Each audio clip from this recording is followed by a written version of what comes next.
जन समस्याओं के संबंध में अब हम जो है जनता के प्रतिनिधि विधायक गणों से संपर्क कर एक चर्चा करेंगे। नमस्कार। जैसा कि आप जानते हैं, जन जन की समस्याओं का समाधान करने के लिए जनप्रतिनिधि होते हैं।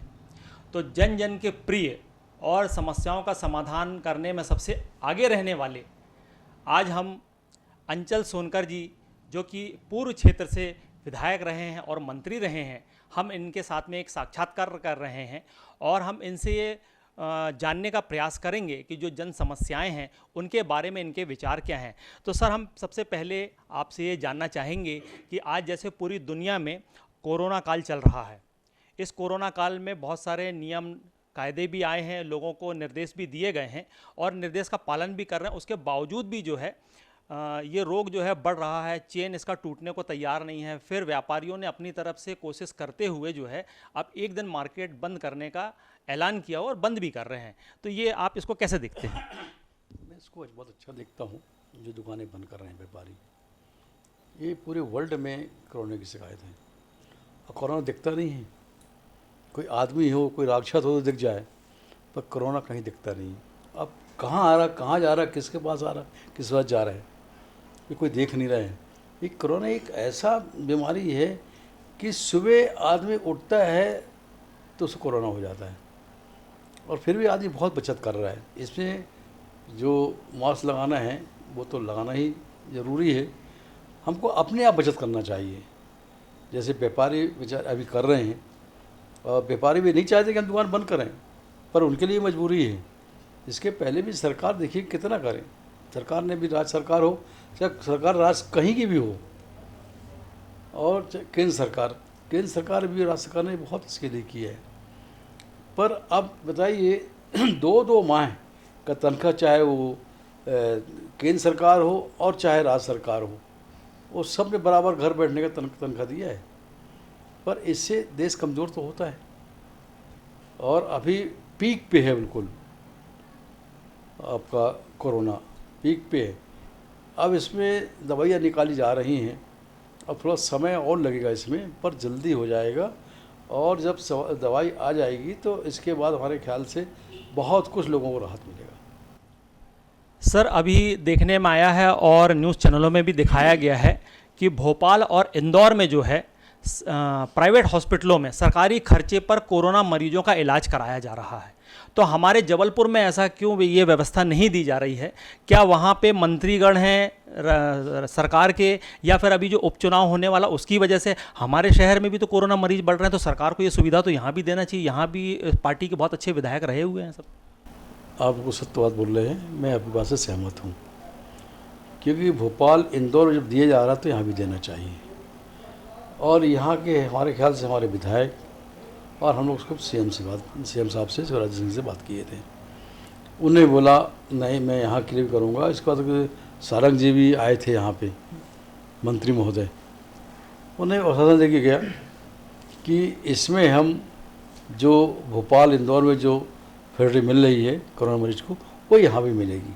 अब वो टाइम क्यों लग रहा है, क्या कारण है, ये अभी पता नहीं है। अभी चुनाव के कारण है, क्या कारण है, पर हम चाहते हैं कि यहाँ भी जैसी व्यवस्था भोपाल इंदौर में हो रही, वो व्यवस्था यहाँ पे भी हो। अभी आगे एक चीज़ और देखने में आ रही है कि बहुत सारे अपने शहर में ही जो है कोरोना जो मरीज होते हैं वो इलाज कराने सरकारी अस्पतालों में जा रहे हैं। तो वहाँ पे कुछ घटनाएं ऐसे सोशल मीडिया पे भी देखने को मिली कि वहाँ के जो डॉक्टर हैं, स्टाफ हैं, वो उन मरीज के जो स्वजन वगैरह होते हैं उनके साथ में ना अभद्र व्यवहार करते हैं। तो इसको आप कैसे देखते हैं? नहीं, ये भी सुनने में आया है, क्योंकि हम भी जबलपुर में रहते हैं, आप भी जबलपुर में रहते हैं, तो पेपर में या टीवी में आता है तो अपन देखते हैं कि ये व्यवहार जो कर रहे हैं ठीक व्यवहार नहीं है। पर ठीक, डॉक्टर और नर्स की परेशानी हो सकती है, पर उसको डॉक्टर और नर्स को भगवान के रूप में देखते हैं। पर उनको वही कर्तव्य निभाना चाहिए जो एक निभाना चाहिए, क्योंकि अभी सरकारी अस्पताल में भी कई लोग ख़त्म हुए हैं, उसको हमारे को बहुत दुख है। यहाँ तक कि हम एक हमारे सास ससुर भी ख़त्म हुए अभी, क्योंकि हट्टे कट्टे थे, कहीं कुछ नहीं था उनको। अरे 4 दिन के बाद में अस्पताल में मैं एडमिट किया, मेडिकल में ससुर हमारे एडमिट हुए, और यहाँ पे मोका के अस्पताल में यहाँ पे हमने अपने सास को यानी भर्ती किया, और एक दिन पहले हमारी सास ख़त्म होती है, दूसरे दिन हमारे ससुर ख़त्म होते हैं, जबकि लग कहीं से नहीं रहा था कि इनको ऐसे ऐसे यानी कोरोना इनको हो गया है और कोरोना से ख़त्म हुए। और हम भी चेक कराए, उसको कोरोना नहीं था उनको, पर ये तो क्या करें उसके लिए। सर अब एक चीज़ और देखने में आ रही है कि कोरोना काल में जो है बहुत से लोग सरकारी अस्पतालों में जगह नहीं मिलती है तो प्राइवेट अस्पतालों में जो है इलाज कराने चले जाते हैं। तो ये प्राइवेट अस्पतालों में ऐसे लोगों का जो है ना मनमाने तरीके से पैसों की लूट हो रही है। अब ऐसे लोग बेचारे परेशान रहते तो ये कहाँ शिकायतें करें, क्योंकि जनप्रति होने के नाते आप लोग जो है ऐसे जनता की आवाज़ उठाते हैं, सरकार से भी बताते हैं इन चीज़ों को, तो इसको आप कैसे देखते हैं? एक डकैत दंगल में डाका डालता है और यहाँ के प्राइवेट अस्पताल यहाँ मरीजों से डाका डाल रहा है। अरे 10-10, 15-15 लाख रुपए ले रहे हैं, एक पलंग का 20-20, 25-25 हज़ार रुपये ले रहे हैं, दवाई का अलग, अरे इतना लूट रहे हैं। इसमें शिकायत हमने अभी हम लोग कलेक्टर को किया है, अभी कलेक्टर ने भी जांच बैठक करी थी, अभी जांच हुई है। जब ये बड़े बड़े वोट लगे हैं अभी वो उसी के हैं। अब हमारे ख्याल से 1400 रुपया जनरल वार्ड का कितना ले रहे थे, 10,000 रुपया, 10,000। अगर जब 1400 ले रहे थे तो अगर वो 40% और जोड़ लें तो ज़्यादा ज़्यादा 28 होता है, और 10,000 रुपये ले रहे थे जनरल वार्ड के। अरे लूटती रहे, लूट नहीं तो क्या करें, लूट ही रहे। अरे गलत है, इसकी शिकायत हमने CM को किया है इसकी शिकायत, और ये भी बोला है कि जो आपने वहाँ पे भोपाल में और इंदौर में जो वहाँ पे पैसा दिए प्राइवेटों को, तो यहाँ भी लोगों को दीजिएगा। तो उन्होंने बोला ठीक है, सो करूँगा मैं। तो आप लोगों ने जो बोला है वो कब तक होने की उम्मीद है, क्योंकि यहाँ तो बहुत राहत हो जाएगी ऐसे में लोगों को? नहीं, हम तो चाहते कल ही आ जाए, जब बोले उसी शाम को आ जाए। अब वहाँ चुनाव भी चल रहा है, अब वो उसको भी देख रहे हैं। अब फिर हम लोग बात करेंगे इसमें हम लोग सब ने, अजय विष्णु हो, चाहे बब्बू हो, चाहे अशोक रवाड़ा हो, पिंकी अपने तिवारी जी हों, चाहे हम लोगों ने, शरद जैन भी, हम लोग सब ने बात की है इस बारे में, क्योंकि जबलपुर की बात है। जब आप भोपाल में दे रहे हैं, इंदौर में दे रहे हैं, तो यहाँ क्यों नहीं दे रहे? ये हमने थोड़ा सा बोला इसको, तो उन्होंने बोला कि नहीं करेंगे यहाँ के लिए। तो कब करेंगे, ज़्यादा लोग मर रहे हैं। सर कोरोना काल में लॉकडाउन लगा 2 महीने का। इस लॉकडाउन के दौरान में स्वच्छता अपने आप हो गई और अपराध बिल्कुल शून्य हो गया। लॉकडाउन खुलने के बाद में अपराध फिर उस तेज़ गति से बढ़ने लगे हैं, और आप टीवी देखते होंगे एक एक सी घटनाएं हो गई हैं जिसके पीछे अभी आंदोलन वगैरह भी चलने लगे हैं। तो इस संबंध में आप क्या कहेंगे, क्योंकि आम आदमी की तो फिर पुलिस थानों में सुनते नहीं हैं, वो परेशान रहता है बेचारा। फिर वो जनप्रतिनिधि आप लोगों के पास में आते हैं अपना दुखड़ा सुनाने के लिए कि आप चलो कुछ बोलो उनको। ये बात मैं आपकी बात से सहमत हूँ, इसलिए सहमत हूँ कि लॉकडाउन में तो आदमी निकलता नहीं रहा, डरता रहा, पुलिस का गश्त भी होता रहा, तो आदमी उसमें डर के मारे करोना नहीं जाता रहा, न बाहर निकलता रहा, न कोई अपराध होता रहा। जब से कोरोना की वजह से छूट दी गई है और निकलने का आदेश दिया गया है, तब से ये बात सत्य कि अपराध बढ़े। तो इसको रोकने के लिए कुछ जागरूकता वगैरह फैलानी चाहिए क्या, कि पहले लॉकडाउन था तो लोग नहीं निकल पा रहे थे, तो क्या वैसा ही लोग अपने संयम नहीं रख सकते? क्या छोटी छोटी बातों में जो है नाराज़ हो जाते हैं और लड़ पड़ते हैं?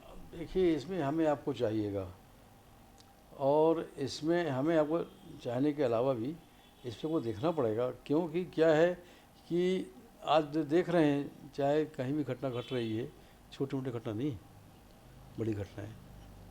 इसमें सभी लोग चिंतित हैं, चाहे आप लोग भी हो चाहे हम लोग भी बहुत चिंतित हैं इसमें, कि ये घटना क्यों पड़ रही, क्या कारण है इसकी। कोई ना कोई कारण होगा तभी तो, या कहीं ना कहीं छूट होगा, या कोई अधिकारी सुनता नहीं होगा। हम रिपोर्ट करने जा रहे हैं तो वो अधिकारी रिपोर्ट नहीं लिख रहे होंगे। अभी जो सस्पेंड अटैच जो किए गए हैं, ऐसे लोग सीधा रहेगा तो टर्मिनेट कर देना चाहिए। जी सर, अब और एक चीज़ देखने में आ रही, जो आम लोगों की समस्याएं हैं, बिजली का बिल बहुत प्रभावित करता है लोगों को। अभी जो पिछली सरकार थी तो उन्होंने बिजली के बिल माफ़ कर दिए, शून्य कर दिए। सरकार जैसे ही बदली फिर वो बिजली के बिल बढ़ के आने लगे हैं। तो इसके संबंध में क्या कहें? क्या ये जो सरकार आई है आप ही के पार्टी की है, बहुत अच्छी सरकार है, सब जन जन में प्रिय है और लोग चाहते भी हैं, तो क्या ये बिजली के बिलों में जो है अभी तो जनता ऐसे रोने लगी है ना, सोशल मीडिया पे बना बना के डालने लगी है कि इसको कम किया जाए, कम से कम कुछ राहत दी जाए, क्योंकि वैसे ही कोरोना काल में लोगों के रोजगार चले गए, आमदनी नहीं है उन लोगों की। देखिए बात सही है कि आमदनी नहीं है, दुकानें बंद हैं, कई लोग बेरोजगार हो गए हैं, कोई प्राइवेट काम करता रहा तो उससे निकाल दिया गया है। तो बहुत से लोग, एक नहीं, एक दो चार ऐसे नहीं, कई हज़ार लोग ऐसे बेरोजगार हो गए हैं। तो इसमें जैसे अभी हमारे मुख्यमंत्री जी ने, सौरभ सिंह जी ने बोला था कि जो बिजली का बिल है, गरीबी का कार्ड हो या कुछ, उसको आप समाप्त करें, शून्य करें। पर जो अधिकारी बैठे हैं, ये अधिकारी ज़्यादा नाटक भी कर रहे हैं। तो अधिकारियों को दोस्त पहले करना पड़ेगा। गरीब जाते ठीक में बात नहीं करते, वो गरीब जनता जाती है तो ठीक से बात नहीं करते, उनसे भगा देते हैं। ये अच्छी बात, मगर सब बहुत सी चीज़ें ऐसी हैं कि जो चुनाव हो रहा है उसको लेकर बहुत सी चीज़ें हो नहीं पा रही है अभी। वो चुनाव से जब फुर्सत हो जाए तो बहुत सी चीज़ें सुधर जाएगी। तो इसके विषय में आप लोग कुछ कदम उठा रहे हैं क्या जनता की समस्याओं के समाधान? देखो ज़रूर उठाएंगे। अभी तक ये चुनाव चल रहा है, ये चुनाव जब हो जाएगा, रिजल्ट आ जाएगा, उसके बाद हम लोग मैदान में आएंगे, बैठेंगे नहीं चुप, मैदान में आएंगे। अगर गलत जिसके साथ होगा तो हम उसका साथ देंगे, गलत सही गलत का साथ नहीं देंगे। जिसके साथ गलत भी हो, जिसके साथ गलत हो रहा है जो आदमी के साथ, तो उसका साथ देंगे। आगे प्रश्न ये है सर हमारा कि आम आदमी जो है उसको पेट्रोल डीजल का रेट बढ़ने से बहुत ही समस्याओं का सामना करना पड़ता है। स्वयं भी इधर उधर आने जाने के लिए गाड़ी चलाता है तो पेट्रोल तो डलवाते ही डलवाता है, प्लस डीजल के रेट बढ़ जाते हैं तो उससे अपने आप ही जो है वस्तुओं के रेट बढ़ जाते हैं। और अभी तो कोरोना काल चल रहा है, डीजल और पेट्रोल का रेट जो है धीरे धीरे बढ़ता जा रहा है। अभी पेट्रोल ही 90 रुपये के लगभग है, डीजल उससे 10 रुपये कम होगा, लेकिन फ़र्क तो बहुत कुछ पड़ता है। तो इसके संबंध में क्या कहेंगे आप? देखिए, ये तो जहाँ से पेट्रोल डीजल आता है, जो कच्चा माल मिलता है अपने को, रेट तो वहाँ से बढ़ता है। जब वहाँ से रेट बढ़ता है तो यहाँ रेट बढ़ता है, जब वहाँ रेट कम होता है तो यहाँ रेट कम हो जाता है। पर यहाँ इस में रेट बढ़ा है, और जैसे कोरोना काल समाप्त होगा तो कई चीज़ों के रेट घटेंगे। जैसे जो राज्य की सरकार है वो भी तो अपना कुछ टैक्स कम करके जनता को राहत दे सकती है ना ऐसे। अब जनता को राहत दे सकती है, वो ठीक है, आपका कहना वो ठीक है। पर सवाल इस बात का है कि अभी जो ये जनता कोरोना काल में जनता के लिए जो कर रही है, वो पैसा कहाँ से लाएगी? हमसे आपसे लेगी ना। अरे तो वो चल रहा है, कोरोना काल समाप्त तो हो जाए। हम तो कहते हैं, भगवान से प्रार्थना करते हैं कि कोरोना काल बहुत जल्दी समाप्त हो जाए, कि इसमें बहुत गरीब लोग मर रहे हैं, बेचारे गरीब लोग भूखे मर रहे हैं। इसमें गरीब लोगों की मरण होती है। ना कोई किराने की दुकान है, बेचारा खोल नहीं पा रहा है, धंधा नहीं कर पा रहा है। बेचारे जो प्राइवेट में जो काम करते थे, प्राइवेट में, वो नौकरी से निकाल दिए गए हैं। तो ऐसे बहुत से लोग हैं जो इस समय बहुत परेशान हैं। No, no, I get up, no, no, no, no, I get up, no, no, can't deny it, no, no, I get up, no, no, can't deny it, no, no, I get up, no, no, no, I get up.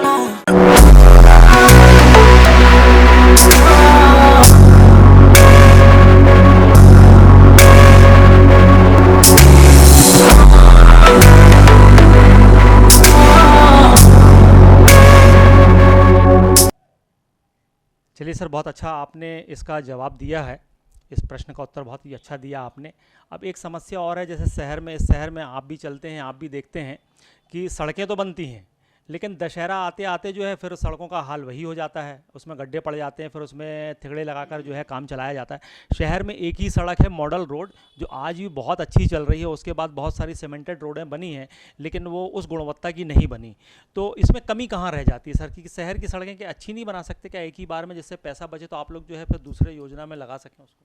देखिए क्या होता है, 14 में आया, अभी सरकार कांग्रेस की थी, उसने अभी एक रोड बता दो, एक रोड कहीं बनाई हो, एक रोड या कोई विकास से काम करे हो, या विकास का काम करे हों, बिल्कुल नहीं किया उनने। बस कमलनाथ जी भी जो हवा में उड़ते रहे। बहुत सी उन्हें योजना ले आए थे, और जो बहुत सी गरीबों की योजना थी जो शिवराज सरकार ने जो उसको लाए थे उसको उन्हें बंद करवा दिया था। तो जो सड़क की बात है, सड़क की बात ये होता है कि सड़क बने, पर सड़क जब सरकार उसके अधिकारियों को जिम्मे होता है। अगर जब सरकार चाहे वो डब्ल्यू बने, चाहे वो कंक्रीट वर्क बने, और चाहे सीमेंट वर्क बने, उसमें ये होता है कि अगर एसी से लेके सी तक, और चाहे उस डिपार्टमेंट का कोई भी अधिकारी हो, चाहे उस बेल्ट का जिसको जुम्मा दिया हो, उसमें एक नियम कानून बनाना चाहिए कि ये जब रोड हम इतना पैसा देते हैं, चाहे वो बिल में टेंडर जाए, चाहे अवार्ड में टेंडर जाए, वो टेंडर का जब पैसा सरकार पूरा देती है तो रोड 6 महीने में 4 महीने उखड़ क्यों जाती है।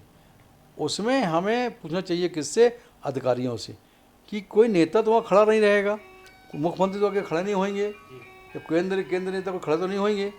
करवाता कौन है, अधिकारी चाहता है कि 6 में उखड़ जाए, फिर से पैसा आएगा तो कमीशन बनेगा।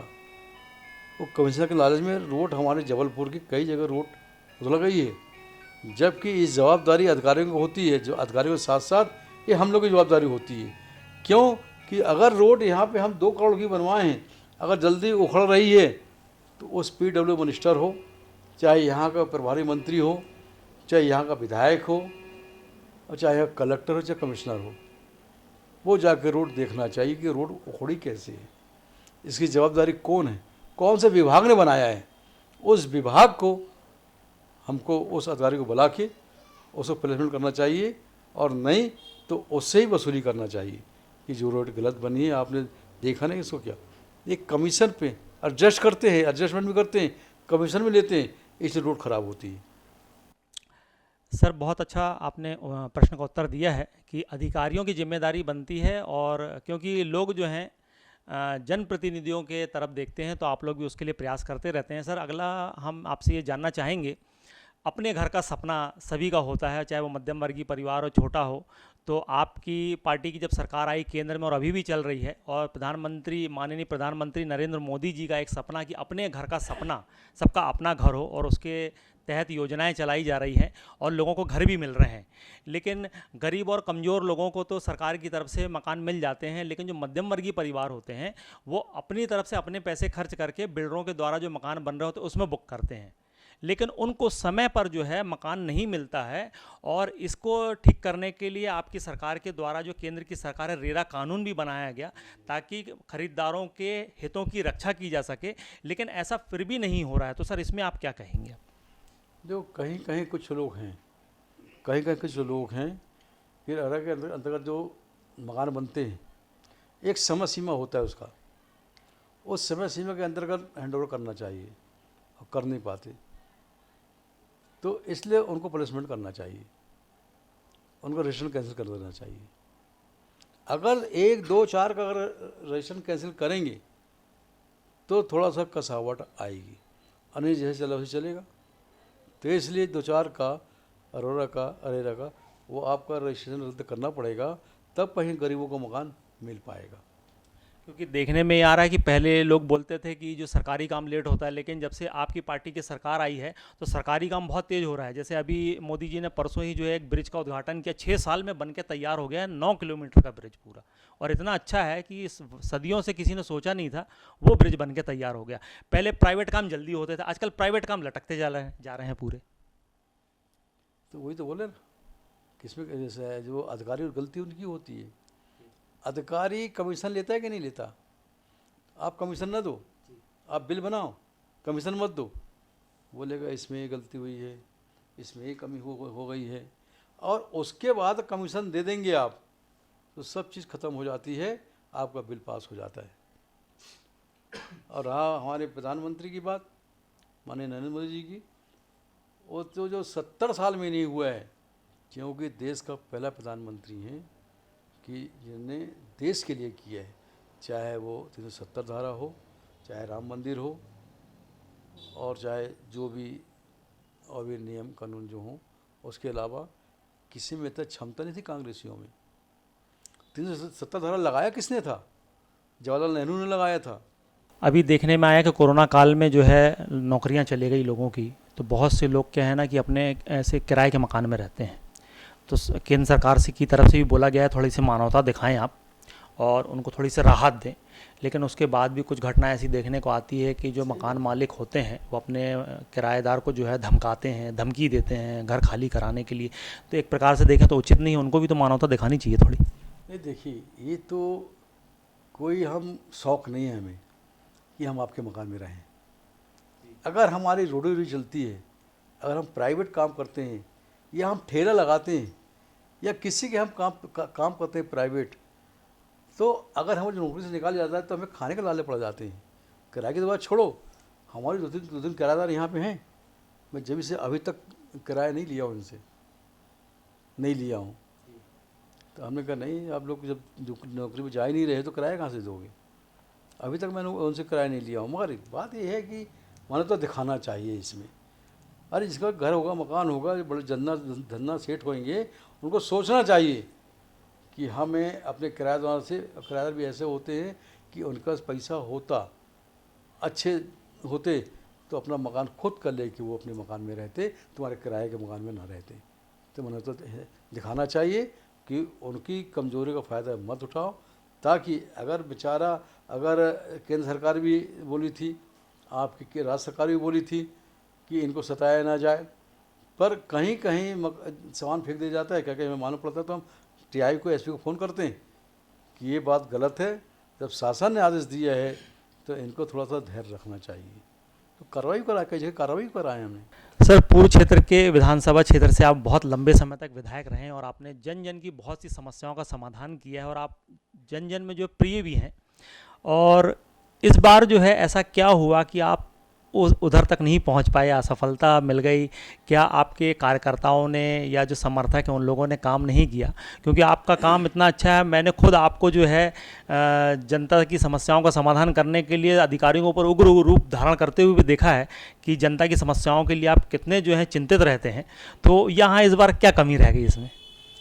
कमी मुझ पर रही होगी कुछ कमी, हम जनता को कुछ नहीं बोलेंगे। जनता ने जो काम बोला, मैं जनता का काम किया, कोई वर्ग का हो। 4 टंकी बनवाया था मैं, 4 टंकी बनवाया था। अभी मैं पानी की जो समस्या थी, 4 टंकी बनवाया था। और ऐसे बहुत से काम किए, स्कूल बनाए, अस्पताल भी बनाया मैंने, अस्पताल भी बनाए, ऐसे बहुत से काम किया मैंने। पर जनता को पसंद नहीं आया। अब कार्यकर्ता की बात है, जनता की बात है, तो अब मैं अपने आप को दोष देता हूँ, जनता को कार्यकर्ता को दोष देता हूँ। मेरे कोई दोष होगा इसलिए मैं चुनाव हारा। सर, कोरोना काल में सरकार की तरफ से भी कहा गया कि जो लोग ज़रूरतमंद हैं, तो ऐसे बहुत से सामाजिक संगठनों ने और पार्टी के लोगों ने भी जो है ज़रूरतमंदों को लॉकडाउन के दौरान जो है ना भोजन वितरण किया। सरकार ने बोला राशन दुकानों से जो है मजदूरों को, गरीबों को जो है फ्री राशन दिया जाए, लेकिन कई ऐसे भी रह गए बेचारे जो पात्रता होने के बाद में भी उनको राशन नहीं मिल पाया। बिल्कुल सही बात है कि इनकी बदमाशी से राशन दुकान चलाते हैं, इनकी बदमाशी थी। ये माल बेच देते रहे, ये जो राशन आता रहा गरीबों के लिए बेच देते रहे। गेहूँ, चावल और चना की दाल तक आई है, मिट्टी का तेल भी आया है, ये लोग बेच देते रहे। फिर एक बार हमने ऐसे दौरा किया, फिर मैं कलेक्टर से बोला, हम कहा आप तो सामान वहाँ से भेज रहे हैं पर यहाँ गरीबों को सामान नहीं मिल पा रहा है। इसे मिल पा रहा है, वो गरीब जाता है तो डांट के भगा दिया जाता है, ये अच्छी बात नहीं है। तो फिर उन्होंने एक टीम बनाई। अब एक यहाँ पे एक वो थे, हमारे ख्याल से अधिकारी थे फूड में, इतने बार उनको बोलूँ यहाँ सुनते रहे, यहाँ से निकाल देते रहे। उससे फिर हम उन्हें सस्पेंड कराया, अलग किया। फिर कुछ सुधरा मामला, अच्छा चला। तो ये है कि हमें सतर्क रहना चाहिए, चाहे विधायक कोई भी हो, मंत्री कोई भी हो। हमें जनता चुनी है तो हमें जनता के साथ रहना चाहिए, क्योंकि जनता हमें वहाँ तक भेजी है, जनता भेजी है। हमारे पास कोई रात में भी आता है तो मैं उठता हूँ, सुनता हूँ। रात में वही आदमी आएगा जो कष्ट में होगा, कोई अपने आप चल नहीं आएगा। कि भैया बैठो कोई बात करना है, ऐसे में नहीं आएगा वो। उसको कोई कष्ट होगा तभी आएगा। अपन समस्या सुनते हैं, पर जितने कांग्रेस के विधायक होते हैं चाहे मंत्री हुए थे, वो तो सिर्फ अपने घर नहीं छोड़े, ऑफिस नहीं छोड़े, कहीं कहीं नहीं। वो 14 महीने में एक काम बता दो, जबलपुर में पूर्व विधानसभा क्षेत्र में एक काम बता दो इनका। आप तो सब घूमते घामते सब रहते हो, एक काम बता दें। अगर एक काम बता दें पूर्व विधानसभा में उन्होंने कराया हो तो हम राजनीति से इस्तीफा दे देंगे। जितने काम मेरे थे अधूरे बचे थे वो पूरे काम मैं अभी भी करवाया हूँ। पर जनता जब हम चुनाव लड़ते हैं बोलते हैं हम जनता की सेवा करेंगे, और चुनाव जीते हुए जनता की सेवा करना कुछ लोग कांग्रेस के लोग भूल जाते हैं। सर अभी एक चीज़ और देखने में आ रही है कि लॉकडाउन के दौरान तो आपने अभी कहा कि जैसे रोज़गार भी चले गए, पैसे नहीं हैं कुछ लोगों को, लेकिन नगर निगम क्या कर रहा है कि राहत देने की जगह जो है लोगों से मकान का टैक्स वसूल रहा है, जल कर भी वसूल रहा है। तो इसके संबंध में क्या कहेंगे आप? कुछ तो उनको राहत देनी चाहिए ऐसे समय में। वो रहना चाहिए। इसमें हम लोग अभी जो महेश चौधरी जी थे, रिटायर हो गए, उनसे बात किया था। कुछ ने रियायत किया था उन्हें उस विषय में, कुछ जनता को रियायत किया था कि नहीं अभी ऐसे वसूलना बंद करो। तो कुछ दिन के लिए रुका दिया, वो चले गए। अभी का नहीं मालूम वसूल कर रहे हैं कि नहीं कर रहे हैं। टैक्स इनके जो अधिकारी रहते हैं, कर्मचारी रहते हैं ना जो नगर निगम के, ये बहुत बदमाशी करते हैं। जिसका टैक्स मान लो कि एक्चुअली 500 आता है तो बढ़ा के बताएंगे 5000, और फिर वहाँ पे करेंगे कि कुछ ले ला दो हम कम कर देंगे। एक यही बदमाशी करते हैं वो। तो इसको हमें देखना चाहिए। जल विभाग का जल टैक्स आता है, उसमें हमारे मन करते हैं। बहुतों को तो ये होता है भैया कि पानी आ नहीं रहा है और टैक्स आ जाता है, पानी हम दे नहीं रहे टैक्स आ जाता है। ये सब काम नगर निगम के पार्षद जो तो उनको, और जो क्षेत्र का विधायक पार्षद होता है, विधायक होता है, उसको भी देखना चाहिए।